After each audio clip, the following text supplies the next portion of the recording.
Star. All I right, think that'll guys, we'll be get started here. First, beautiful. I just want to say thank you very much to Michael and Tristan and to everyone who is in attendance this afternoon. I know everybody has a very busy schedule, so thank you for being here. And really, again, just want to say thank you to Michael and Tristan. When people change your life for the better, I think it's always great to let them know and to let other people know as well. So, Michael and Tristan have been a great blessing to me this year in particular, and looking forward to what's to come in 2021. So I want to begin with the email that Michael sent out, The Big Secret, where he talked about this individual, Ruby, who had so many challenges. Instead of having this mountaintop experience getting a job promotion, there was a lot of fear, anxiety because of the exhaustion that she was putting into preparing her presentations and over preparing and not having enough time to prepare. I think all of us can relate to that person and what they're experiencing. And I know that I can for sure. So, a little background about myself. I've been preaching now for 11 and a half years, and I really want to take you on a journey. Michael kind of touched on it a little bit. And I say my journey because we're all on a journey. But my journey may be a little bit different than yours, and yours may be different than mine. The places that we get to, or how long it may take for us to get to that point. And so, just keep that in mind as I share some of these things. But I do think many of the things that I've experienced, I think will also be a benefit for you as well as we think about public speaking and anxiety and everything that comes with it. So, my journey really began in March of 2020, and Michael already touched on this a little bit, where I reached out to him. And so this is actually a copy of one of my sermon outlines. So for the past 11 years, every week, one sermon or two sermons, I'm writing or typing out what my sermon is going to be. I would take this into the pulpit and I would try to have the introduction memorized and try to know what my A, B, and C and all that kind of stuff was. I didn't read it word for word. And so as I was thinking back in March with the pandemic and the quarantine, I got this email from Ultraspeaking with the speaking in your pajama pants. And I signed up for that. And I began going to the weekly sessions, and you can see to the right where it says March 30th. And I reached out to Michael. I kind of gave him my life story about how long I've been preaching. I've been using these notes. I'm not tied to them, but what's the next step? How can I completely be untied to the notes? And it's powerful to me to look back at this email to see I was searching for some more freedom. There was something still there that I was missing. There was still a lot of work, preparation, nervousness. And so he responded by saying, well, the best thing to do is to not take your notes into the pulpit. If you really want to kind of rewire your brain, every time you take your notes into the pulpit, you're telling yourself that I need these notes. So when he told me this, or when he responded by saying, leave your notes behind, there was really one response that I had, and it was fear. That's exactly what I felt like, right? If you're standing out on this ledge and you see everything in front of you, there was so much fear because, again, this was just a habit of mine. I've been doing it for over a decade now, but I knew there was something missing. And so I decided to give it a shot. And one of the things that I would encourage everybody when you think about public speaking anxiety and trying to figure out how we can overcome some of these challenges, we have to play the game if we want to win. So we have to give it a shot. And this was something that was totally different than what I'd ever thought about before. I thought about it, I guess, but actually doing it, that's really where the journey really began. And so what I did, I still wrote out my sermon outlines. But when it came time to preach, I just wouldn't use them. And so I have this slide here because it was in late March and April where this journey began. And so at the time, the congregation, everybody was in quarantine because of the pandemic. So I had to actually record my sermons on the phone. And there was a lot of fear with that as well. Perfectionism came in where I would start and stop and delete and go back and forth with this. but I wanted to give it a shot. So in the process of time, it got a little bit easier, but from time to time, there's still this frustration, anxiety, exhaustion, because I'm still writing my sermon outlines. And now I'm thinking about what if I blank? What if I forget? What if I mess up? And there were times where that actually happened. The interesting thing, and I believe I sent it to maybe both Michael and Tristan. I know Tristan, one of those sermons, and he just kind of shared with me how I was speaking like 1,000 words a minute. And I know I was, because I was so attached to my outline. I didn't want to forget anything, and I didn't want to really slow down. So I'm just talking super, super fast. But I did it the first week. Then I tried it again the second week, then the third week, then the fourth week. And little by little, removing the outlines from speaking, the feelings began to change. And as I think back to this moment, it actually prepared me for something, because that first month or first 6 weeks in quarantine, I'm just recording my sermons and we're just putting them on our website. But we actually started meeting in the parking lot. So the first time ever in my life, I got to preach from the back of a pickup truck. And I never thought that I'd have this opportunity to preach from the back of a pickup truck. But as I think back about this, there's something powerful that I'm so happy I did. And that was leaning into this fear, because as you can see, there's not that much space there. I don't have space to put a podium. I don't have space to hold 2 pages of outlines. So even though there was this great fear, the fear slowly began to go away. And by leaning into that, it actually prepared me for a bigger moment. And that's something that I want you to keep in mind as well in your journey, that there will be this fear, there will be this anxiety, but it's going to prepare you when you lean into it for something bigger, I think. So that's what happened in March, in May, or April, and May, and June, and July. So this was not a 1 week type of thing. This was something that I was doing over and over again. So by then, I've taken 2 or 3 courses with Michael and Tristan, and I reach out to them and I ask them again, what's next? I'm still writing my sermon outlines, but I'm not using them. So that's getting better. But if you remember that email, how can I completely untie? And so there was still something I wanted. And it's interesting because I observed something about myself where after I'd get done preaching, as soon as I sat down with that method and what I was doing there, I would have a flood of thoughts that would come to my mind. And so now I started thinking, well, why am I not remembering this in the moment? So that was the next piece that I needed to unlock. And so this next part of my journey is what I call the leap. And I call it the leap because when I reached out to Michael and Tristan again, and I asked for some coaching and for some assistance, what they told me was get rid of your notes completely. Stop writing your outlines altogether.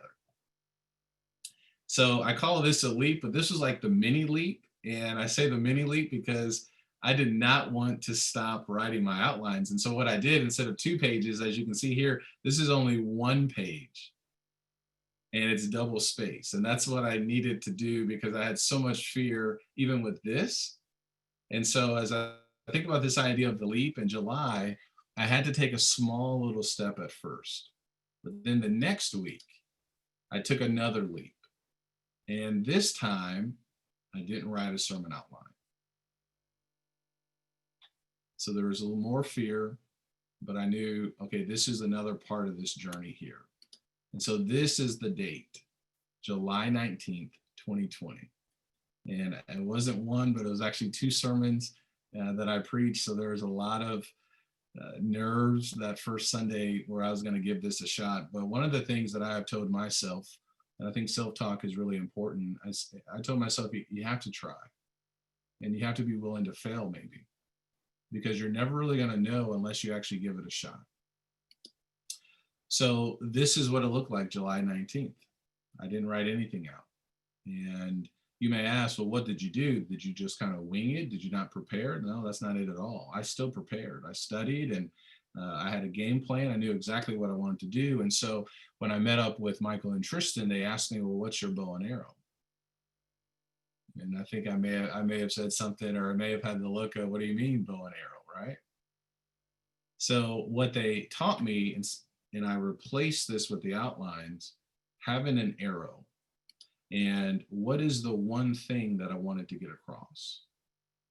What's the one thought, the one message that I wanted to get across? And the bow is the stories, the scriptures that I would use to drive home this one central thought.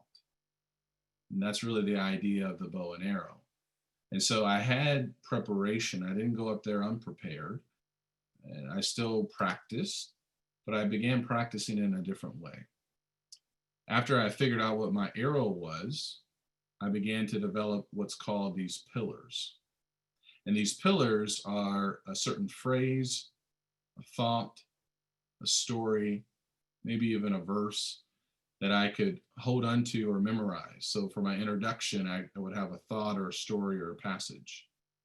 And I would have these pillars that I could turn to. So there was still a great deal amount of preparation. And the way that we practiced this was I would actually run through my sermon, but instead of typing everything out, now I'm just presenting it. I'm speaking it. And that's the way that I'm practicing. And so I would just say it out loud for 20 minutes with these pillars. And then I'd try to drop it down to 10 minutes. Can I make it even more clear? Then 5 minutes, then 3 minutes. So there was still process. But what I did at this point, I removed something that was still bringing me some frustration and time at times, and that was writing the sermon outlines. And so this process, the bow and arrow, the pillars, this gave me something that was actually hard to believe. Because Michael said, you're going to have so much time after this. I remember that Friday, I think it was a Friday session, and he said that. And I said, man, I still have to write a whole nother sermon. And as I went through this week after week, the light bulb kept getting brighter and brighter. And I now did have way more time, where I wasn't just sitting at the computer trying to figure out every word I wanted to say. That was actually holding me back. And so what I'm trying to get across here is that as I have removed certain things in my process, it's actually decreased the frustration, the exhaustion, the anxiousness. And it's actually given me something that I desperately wanted, and that's more space for spontaneity. So I still prepare, but now I have this space for spontaneity. And so this was in July 19th, but it didn't stop there. I'm talking July, August, September, October, November, December. But the journey's not over, because last week, something else happened that's given me even more freedom. So a couple of things happened here. I finished my lesson Saturday night. I had my pillars, my text, my one thing, and I didn't go through my rehearsing it 20 minutes, 10 minutes, 5 minutes. I did a little bit, but I was tired. And then I did something else. I watched Michael freestyle rap for 60 minutes, unprepared, in the moment, and that gave me something else too. I said, you know what? There's something else that I can do moving forward. And so what I did, typically my process on Sunday is to practice, to go through again, to say it out loud, to run through it. But maybe you've experienced this before. When you practice something so many times, when the moment actually comes for you to actually give the presentation, sometimes it's not even that exciting because you've kind of lost that passion, that in the moment type thing. And so what I decided to do, I said, look, I'm not going to practice at all Sunday. So I did something totally different. I didn't work out, which I typically do to kind of get a little extra energy and things like that. And instead I took a bath. And I got to tell you, I didn't have all these candles around my bathtub, but after looking at this photo here, I may have to try this out. All right. But I took a bath, and I did that on purpose because I said, I don't need to keep running through this over and over again. I'm finding myself going back to this like default position. You got to go through it again. Just make sure, just double check, just make sure everything is perfect. Well, I don't need to do that, and I'm not going to do it. And so again, I told myself, you have to at least give this a shot. And so I gave it a shot, and I will tell you, it was so refreshing. It gave me so much freedom, and freedom in the sense of being in the moment, being there, not worrying about this for 3 hours before I actually have to give the sermon. And it was so exciting and just calming. And so this has been the next stage of my journey. And I truly feel like now I've unlocked things because I've realized my process actually, maybe you can relate to this, removing things from my process is actually taking away more anxiety, exhaustion, frustration, and it's given me more time. So now instead of frustration, I have freedom. Now instead of anxiety, I have anticipation. And now instead of exhaustion, I'm excited to get up there and whatever the situation may be, whether it's on Sunday or any other situation, to really talk and to communicate and to shine. So I wanted to share this with you. I'm really fired up. I'm passionate about this. I could talk for an hour, and I know when a preacher says he's getting ready to wrap up, that may mean an extra 20 minutes, but I am getting ready to wrap up. So I want to challenge you to start thinking about something with your preparation. I'm not saying that you don't practice. I'm not saying that you don't prepare, that you don't study, but I am asking you to think about what could you potentially remove? And it may not be immediately. It may not be this big leap. I have to take mini leaps. And so maybe you'll have to take some mini leaps. Maybe it's 4 pages and you drop it at 3 pages. Maybe you don't practice the day of the presentation, but start thinking about what can you remove from your process. And when you figure that out and actually try it, you may be extremely surprised to see how that will make you feel. So I want to conclude with this thought here. Jack Welch, in a book I'm reading, he said, too many people believe that one big public success will solve their self-confidence problems forever. That only happens in the movies.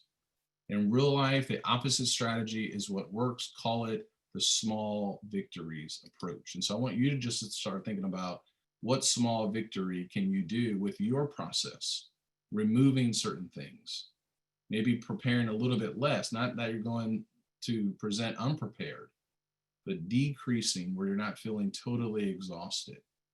And so that's my journey. And I appreciate Michael and Tristan giving me this opportunity. I appreciate you listening intently. And I also know that you may be thinking, well, is that actually going to work for me?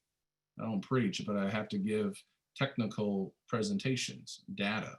How is this going to work for me? So let's kind of talk a little bit about the elephant in the room. Is this practical? Will this work? And my belief is that it will. Whether you have to identify the one thing in your presentation, whether you can eliminate the game day preparation where you're going through so many times that you're not even excited when the moment even comes. So what we're going to do here, I want to stop and I want to open it up to questions that people may have, thoughts, comments. Yeah, perfect. Benjamin, incredible story. I could listen to it over and over again. You have a way of speaking that just draws us in. And while people are thinking of their questions, we have a lot of alumni here on video. So it's awesome to see you guys. Ask some tough questions in your journey because you've been through a lot of this process. And if you're in the, if you're on the call, but your video's off, maybe you're not, you haven't been with Ultraspeaking before, type your question in the chat. We'll get to it as well. Because I think what people really want to know is like, well, okay, what do you mean, Benjamin? Like, I'm going to take stuff out. How can I spend less time preparing when in reality, like I need to know my stuff. I'm talking to senior leaders. This is important. I can't just go out up there unprepared. My entire career depends on it. So I know that's the general feeling that a lot of us are feeling because we've seen that come up over and over. So I really want Benjamin to kick off the conversation addressing that. And then please type your questions in the chat or raise your hand and we'll keep it going. Yeah. Yeah. So it is interesting because what I've just kind of reflecting upon all of this these last 9 months, I think one big thing, and that's why the Jack Welch quote stood out to me, is that it is a process. And it is something that we have to at least be willing to try. So if you are feeling kind of like what the individual in the email that Michael sent out was feeling, and if you're doing those same things with the practicing or over preparing or constantly thinking about that, and you're not really giving yourself any space, then one big thing I would suggest is, what if you tried a different method? If you tried a different method, and so maybe that method is, maybe you're still writing out your information. So what I don't want to do is, this did not happen for me in 1 week. It just, looking back, it's just been this process. But I had to at least give it a shot with what Michael and Tristan had recommended. And so the timing of it, the nerves that came with it, as I repeated it weekly, and that's where this transfer really comes in. The more you do it, the easier it actually becomes, and then you really start seeing this benefit long term. So one big thing I would ask everybody to consider, and if you have certain questions, let me know. But if you're finding that your process right now is causing you to lose sleep, affecting your way of life, especially when a presentation is coming up, what if there was something better on the other side? So at least giving it a shot and trying it. So that's where that fear comes in, and there's always going to be something like that. So my first recommendation is, be willing to give something else a try. Yeah. Yeah, I love it. There's a lot of people on this call that I know secretly are struggling with this. There's a bit of uncertainty, a bit of anxiety, and we'll read that in the chat in just a second. But there is a mental commitment of, I don't know if I want to get on this journey. It seems hard. It seems challenging. It seems like this we can't conquer. So what Benjamin, I hear you saying is, there is a little bit of a decision to take the steps, Yeah, which I like a absolutely. lot. Yeah. Um, Somebody published an essay in the chat. Let's see if can you A do. couple of Let's see. questions. Perfect. Victoria Taylor. At my org, we present the same deck that we email out company wide. I think this results in a lot of over preparation on my end, because I have to build the presentation for both the readers and listeners, and it's super challenging because I prep by answering every question a reader may have. What do you suggest for this type of format? This is a question for our key presentation expert, Tristan de Montebello, because he has some strong opinions about this. Tristan, we've seen a lot of this stuff in companies too, where presentations are approached in a very traditional way. What do you think could be a pearl of wisdom here for Victoria? I believe in annexes. So I do believe that, let me put it this way. In most cases, we put too much information in our presentation. What needs to be remembered should be printed, should be in an email, should be in an annex. The point of speaking is to convey emotion with it, is to convey something that we can't convey in simple written form.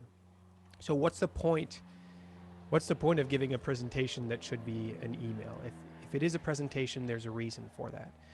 So in certain companies are more traditional, and they're going to ask for a certain amount of information within your presentation. Well, in that case, what I recommend is to create an annex. Within that same presentation, you have the part that you're going to mention out loud, and then the detail below that in the annex within the same file.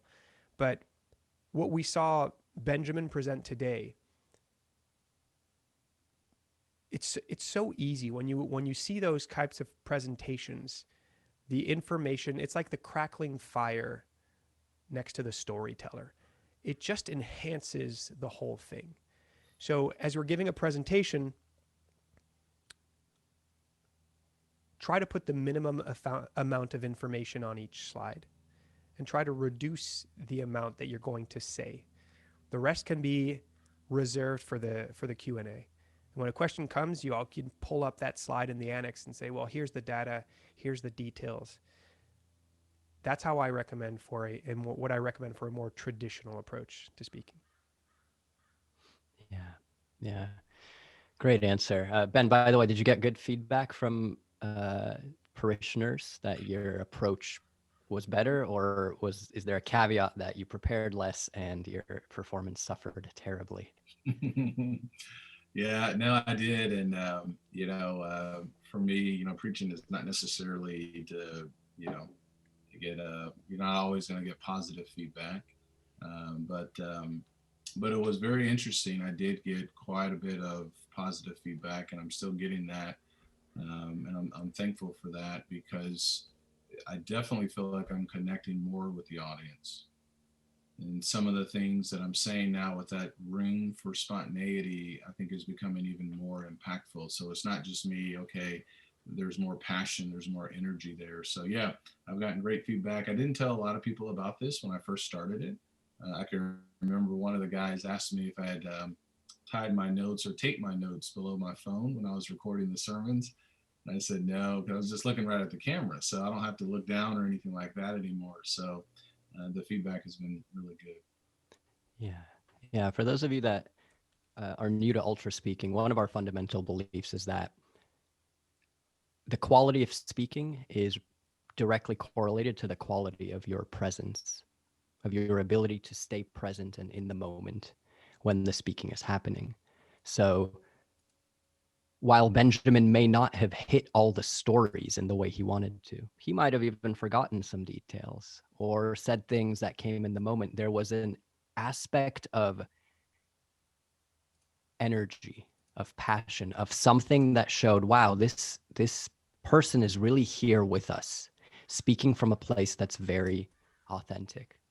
And we believe sometimes, if not all times, that quality actually makes a bigger impact than if Ben had hit every word of his outline, but part of his bandwidth was up here instead of being with all of us. And that makes all the difference, just being in the moment too, where if you are so connected to the outline, that's what I figured out I was missing as well. You are missing those emotional moments when a thought does come in. So when I did have those thoughts, it made me nervous, because now I was like, well, I don't know if I should say this because I haven't prepped for this. This wasn't in my outline. So detaching from the outlines and getting more comfortable with the spontaneity was able to change a lot for me, and it still is. It's helping me tremendously. Now, I have a question for any of the alumni on the call, people who have been through some ultra speaking coaching or classes or daily trainings. There's a question in the chat around the symptoms of nervousness. How do you manage those, whether it's dry mouth or shaking or your ears turning red, all the way to, the more extreme, just general uncomfortable feeling of nervousness? Is there anybody in this group who had those symptoms and now has found a better way to manage them? Yeah, James, can you talk a little bit about what's helped you?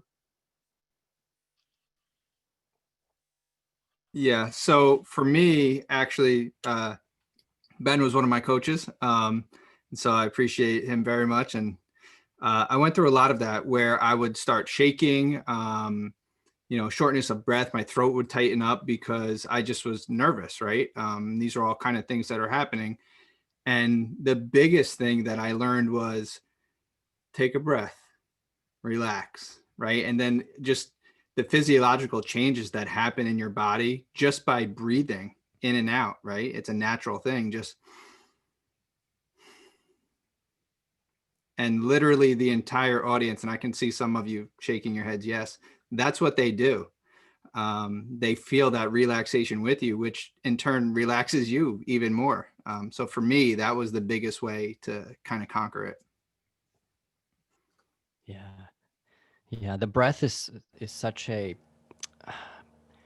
it's such a boring answer because it's everyone knows this, so they're looking for something else.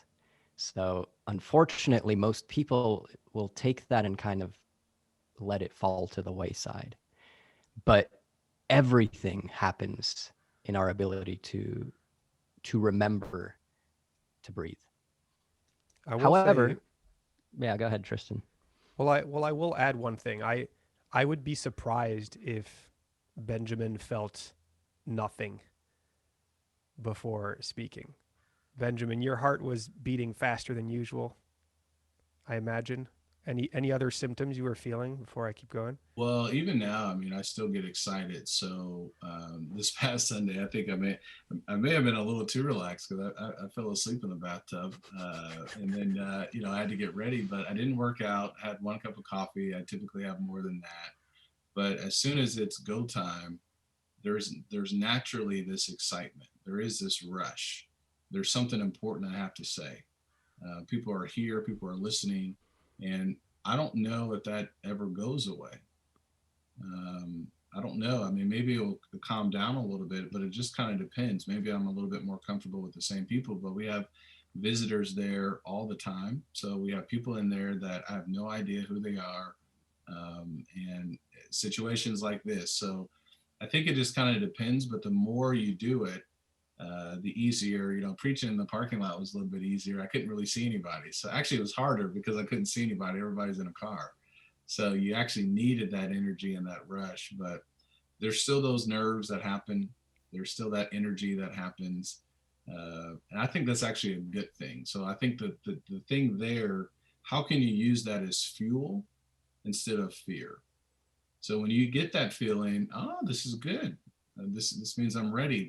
I'm alert. So maybe shifting that idea of, oh no, this is how I feel, and use it for that musicality that you want to get out, or that focus, or that energy or passion. Benjamin earlier shared, he said, you can't win the game if you don't play the game. And I think this applies here very, very well, because if you are afraid of speaking because you're feeling all of these symptoms and you want them to go away, the instinctive response is to avoid speaking because you don't want to feel it. But that's going to have the opposite effect.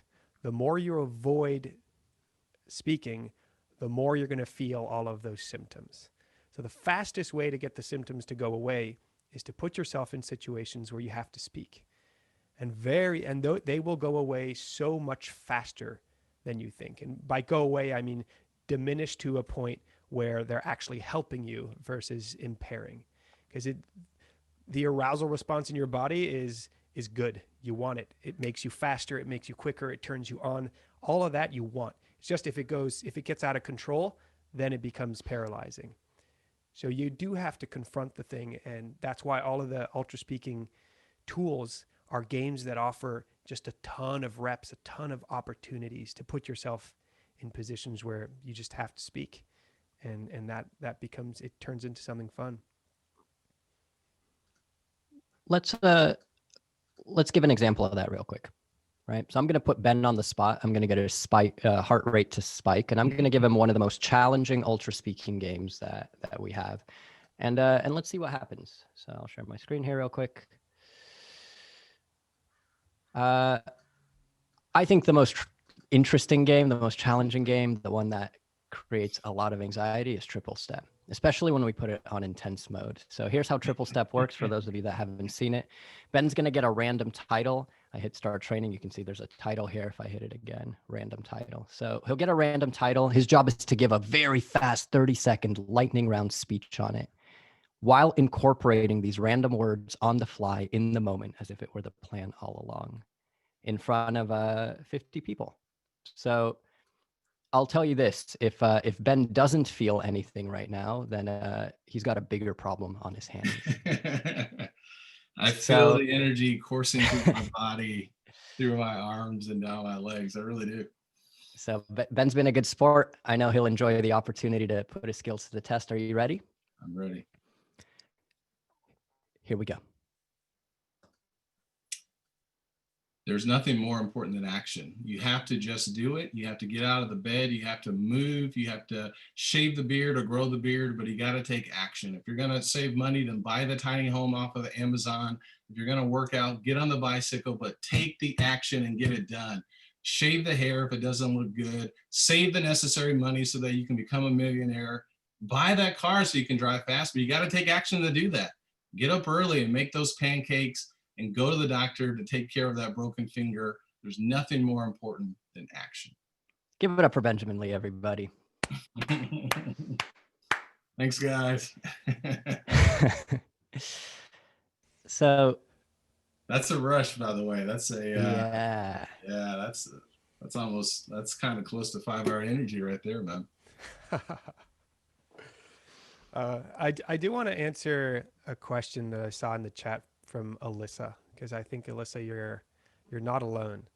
Alyssa said Benjamin had the perfect opportunity to make changes and iterate week to week. Any tips for those of us without as many speaking opportunities? Would you summarize your prep as find your arrow, pick your pillars, and trust yourself? I think you did answer a good chunk of your question, Alyssa. But I just want to give a tad bit more detail into how we think about speaking preparation. As you understood, the most important part is to optimize for freedom and spontaneity the day of.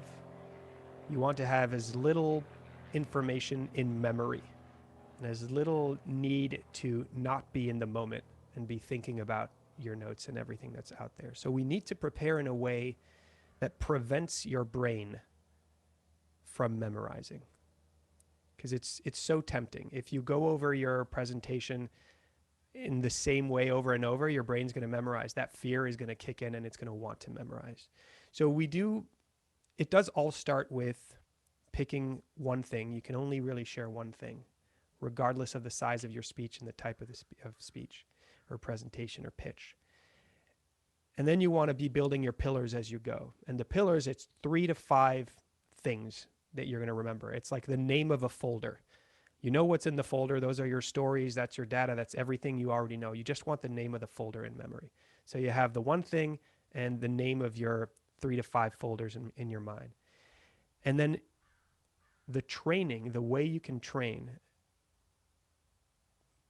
Benjamin alluded to this, is forcing your brain to adapt by changing the time constraints you give yourself. So if you have a 20-minute speech, you almost never prepare for 20 minutes. You almost never do the full 20-minute run through. In fact, I never do. If it's the full thing, I won't do the 20 minutes. On a marathon, you're not training by running marathons. You're training by sprinting, by running regularly, you're constantly changing the duration so that your body's adapting. It's the same thing in speaking. If you have a 20-minute speech, try to give it in 3 minutes. And if you're by yourself, it's going to be so tempting to stop after 1 minute and 14 seconds when you miss the key point, or at 2 minutes and 45 seconds when you realize, oh man, I've only said a quarter of what I wanted to say. The key, if you want this to work for you, is to get to the end as if this were the big day.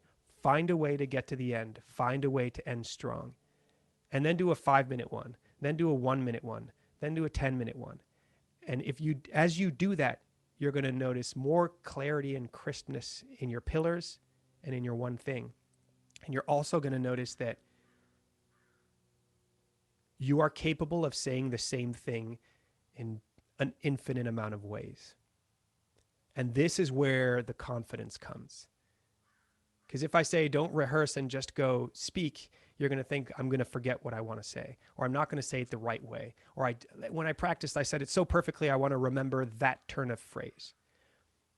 But if you go through this time expanding training system, you're going to notice that when you think you had the best way of saying it, 2 reps in, you're going to say it even better. And that builds tremendous freedom and confidence. we're gonna go for another 10 minutes, but we are gonna officially conclude here to honor people's times. So if you have to drop off, now would be a more than appropriate time to do it. Dawa, thanks for joining, and of course we'll see you soon.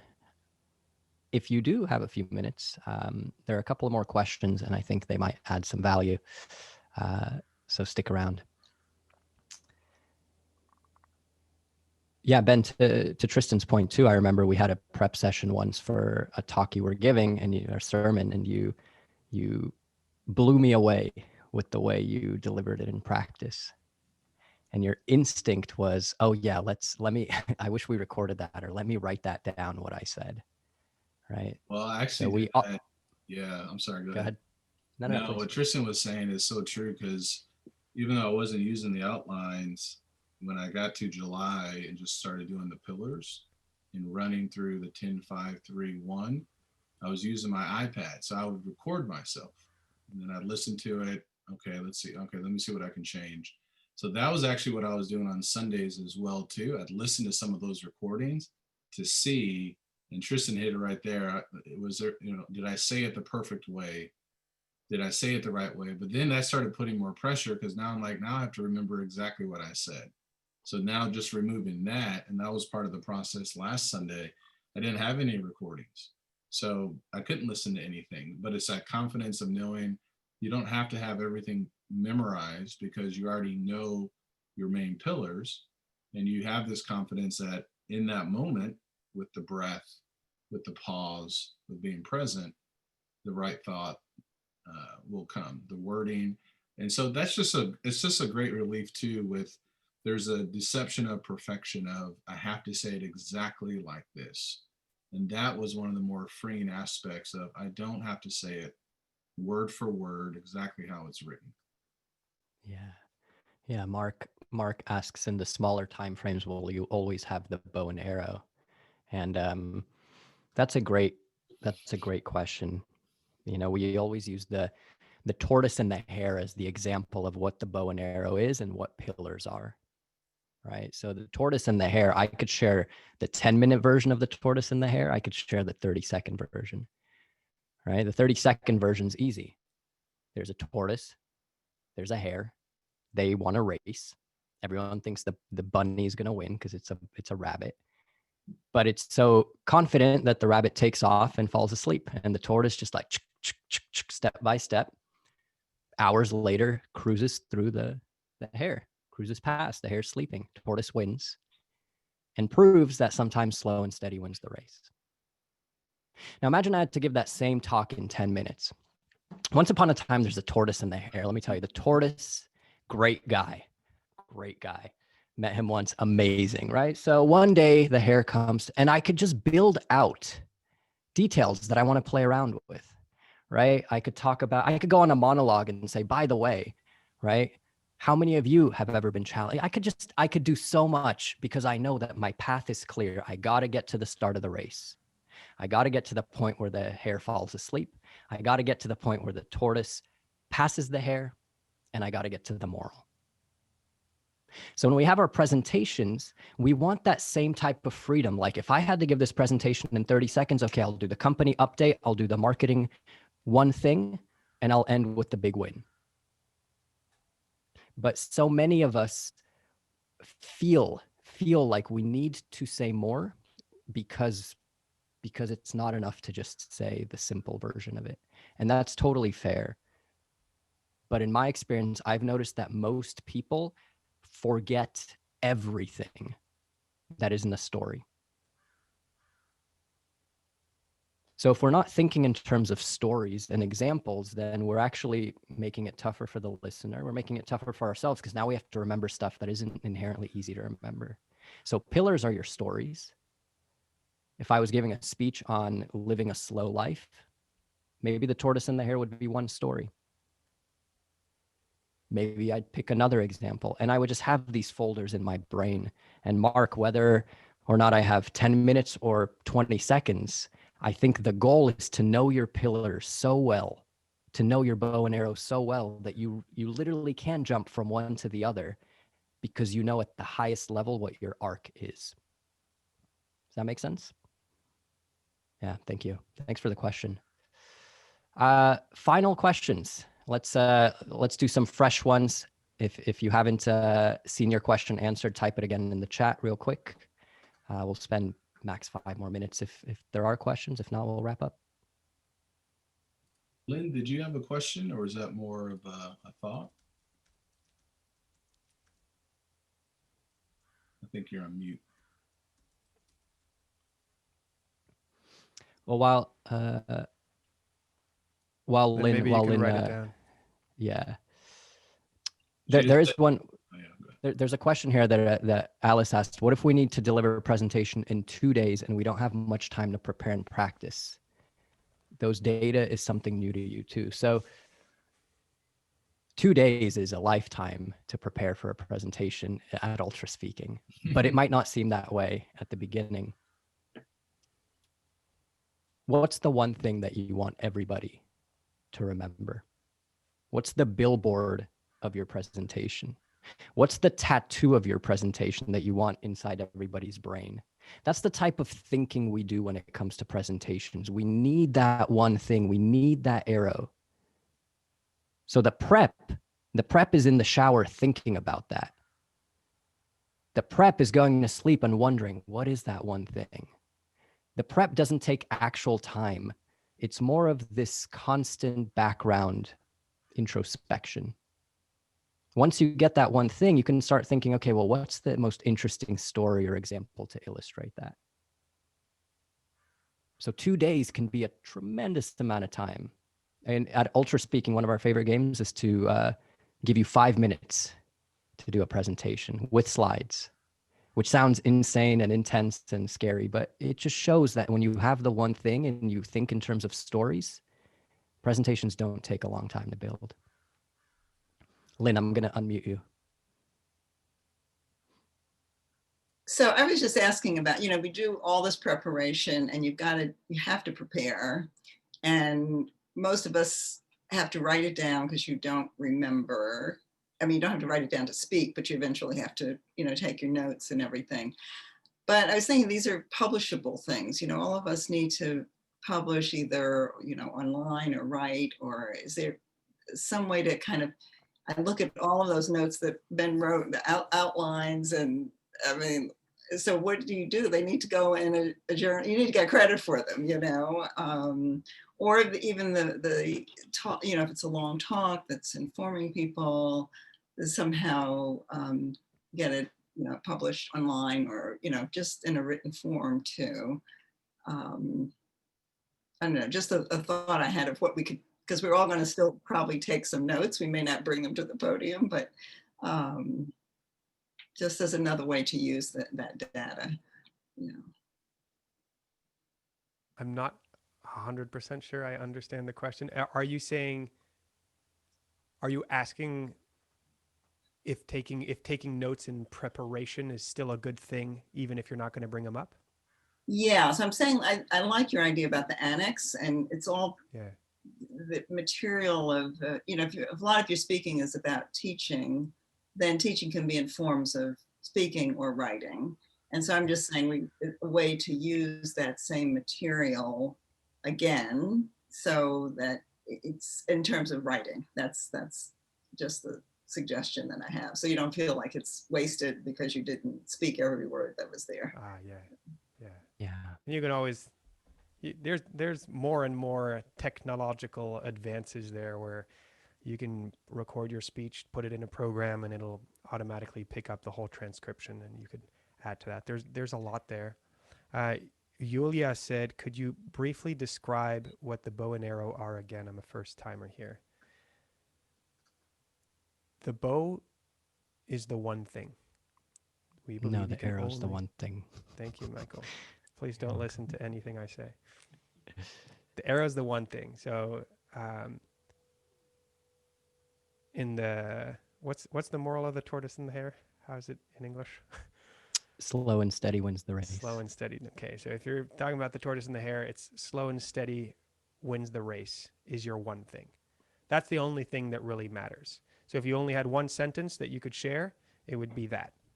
And you have to have that when you're going to speak. If you don't have one sentence you could share, what actually matters here, what do I want someone to remember, then something's wrong. And that's really important. And it even if you have a ton of data, there's always one thing underlying. We're doing well. We're not doing well. We need to change something. Whatever it is, it can only be one thing. And you can understand that slow and steady wins the race is not as powerful if you don't know the story of the tortoise and the hare. Because if I can add that little fable before, that story that illustrates it, then I understand it. The words carry so much more weight. And so that's what we're doing with the bow. The bow is everything, all of the stories that are allowing us to pull the arrow back so that when we let go, it has power. Yeah. Cool.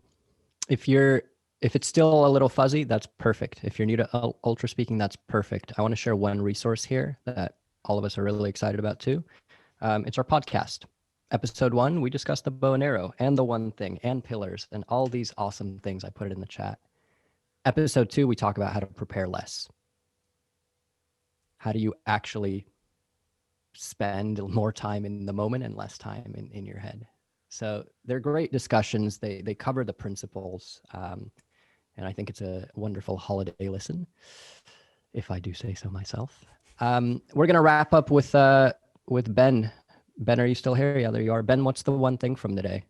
What's the one thing that you want to tattoo into people's heads as they go into the new year, regardless if they're an alumni, a new person, whatever? What's the one thing?